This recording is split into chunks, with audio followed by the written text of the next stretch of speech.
Hello everyone, Sparrow Vision, and welcome to my channel. Now, I was scrolling through YouTube to find some different topics to make a comment on. I found this one, and it is truly heartbreaking and so sad that there was actually a time like this in our past. This kid is the youngest kid to ever be executed by electrocution. It just leaves you at a bad taste in your mouth. Talk about racism back in when this happened in 1944, when racism was at one point at the highest that we've had to face. Here's the story of George Stinney Jr. and see if it doesn't just tear you up inside like it does me. I am so thankful that we've now come a little bit further than what we are, where we have been. Of course, there's nothing perfect, but we are learning how to deal with things a little bit better as time goes on.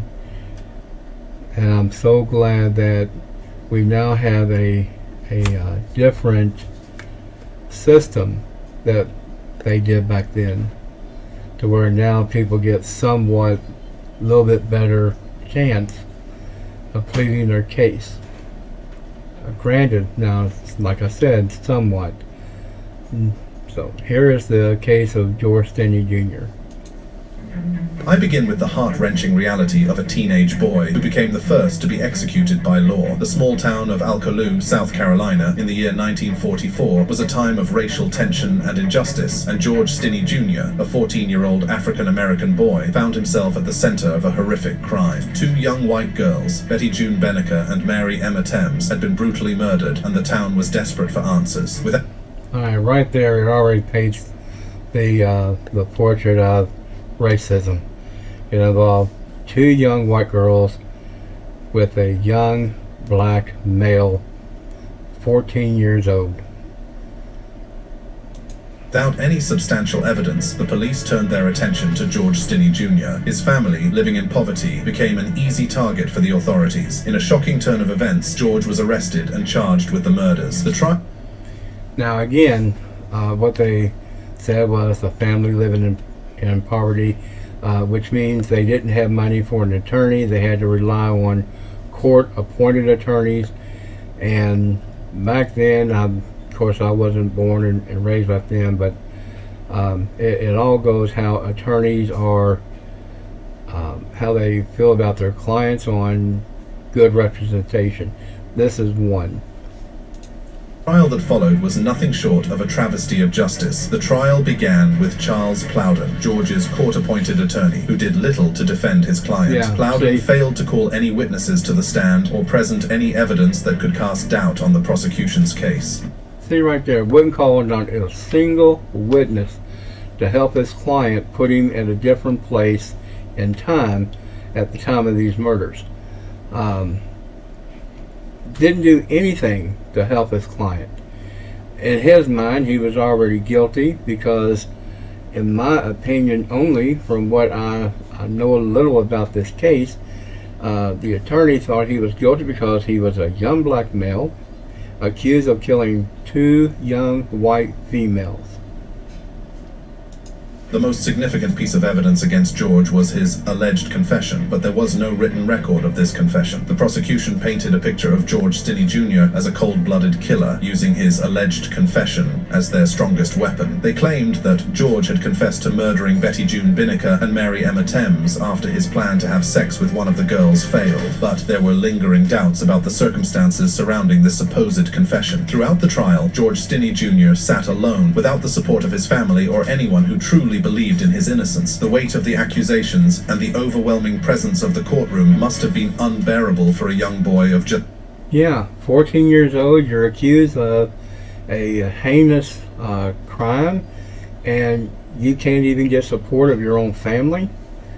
I mean, I could not imagine how lonely and scared this 14-year-old boy must feel in a courtroom or anywhere where everyone has already said you're guilty without taking the time to investigate to find out if he really did commit the murder. Just 14 years old, after a deliberation that lasted less than 10. If I were to die... Now, you can't really find out. The deliberation took less than 10 minutes for the jury, all white jury, to find him guilty. They couldn't even get a decent jury panel of mix of black and white to get the outcome. And it's supposed to be a jury of your peers. Well, I'm sorry.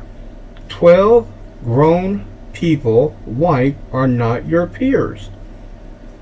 They already did wrong by this kid from day one without a full investigation. They already had in mind he's guilty because he's black and these are two young white girls. So wrong. Tomorrow, I'd want every diabetic, including you, to know this. Fed up with headaches, blurry vision, and hourly bathroom visits.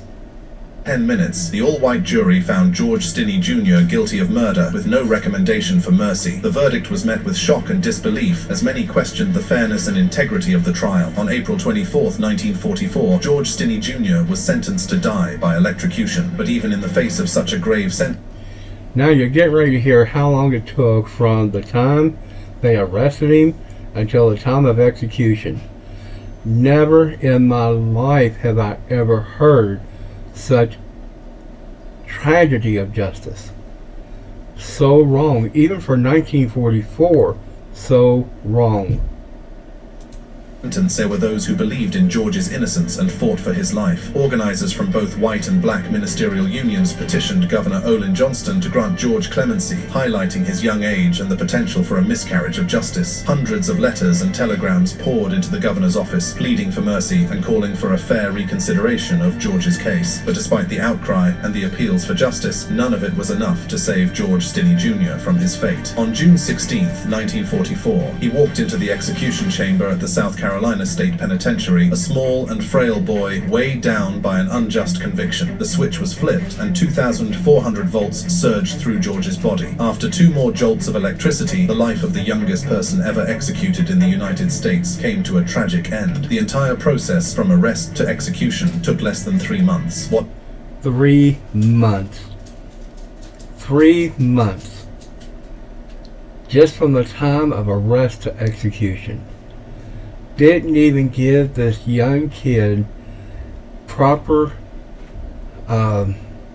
appeals that you now are automatic.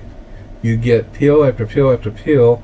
And even when people now on death row who have been on death row for 10, 15, 20 years, this kid from the time of the arrest to execution, 3 months. Now you finally got people who are learning about this case, who are so upset, and I am. They vow to find justice to see if, yes, he really did or did not commit the crime. You're not going to believe this. What did he say before his execution? Well, something louder than all the words put together. Stinney Jr. was silent. For 70 long years, George Stinney Jr.'s name remained tarnished, his story forgotten. It was not until 2014 that a team of dedicated lawyers and activists took up his case, determined to uncover the truth and clear his name. Through tireless research and investigation, they discovered shocking flaws in the original trial. There was no physical evidence linking George to the crime, and the only evidence presented against him was his alleged confession, which was obtained under duress and without proper legal representation. Finally, in 2014, 70 years after his execution, George Stinney Jr. was exonerated. A South Carolina judge ruled that his conviction was a grave miscarriage of justice and that he had not received a fair trial. It was a bittersweet victory, as George was no longer alive to see his name cleared. The exoneration of George Stinney Jr. shed light on the deep-rooted racial injustices that plagued the American criminal justice system. His sister, Amy, was delighted with the final verdict. Now this is where I have a problem with. She's upset And then at the same time, she's also happy that he got exonerated. But yet they even said during the trial, no family members were on his side. Where was his sister at? If she was so devastated by the way he was treated, why didn't she sit on him by his side during court? I wasn't there. I can't answer that. I can only go by what the evidence is showing. But I mean, this poor kid. I feel exonerated. I feel happy. I feel blessed. I feel, Lord have mercy, Jesus. I just wish my mom and dad was here to see this thing. It served as a stark reminder that even in the land of the free, justice is not always blind. Napoleon Beasley. Wow.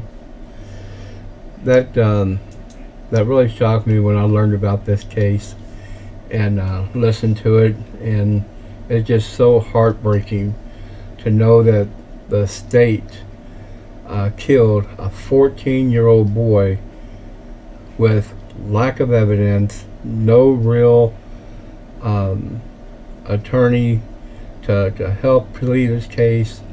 And yeah, he was in a interrogation room, just him with the sheriff, and no telling what all was said to him because there's no record. Just tragedy. If you are disgusted as much as I am, I would like to hear from you. Leave a comment, make a suggestion. If you have something you want me to listen to and play, you can give me a call at 765-388-4672. Don't forget to hit the like button, subscribe to my channel. Until next time.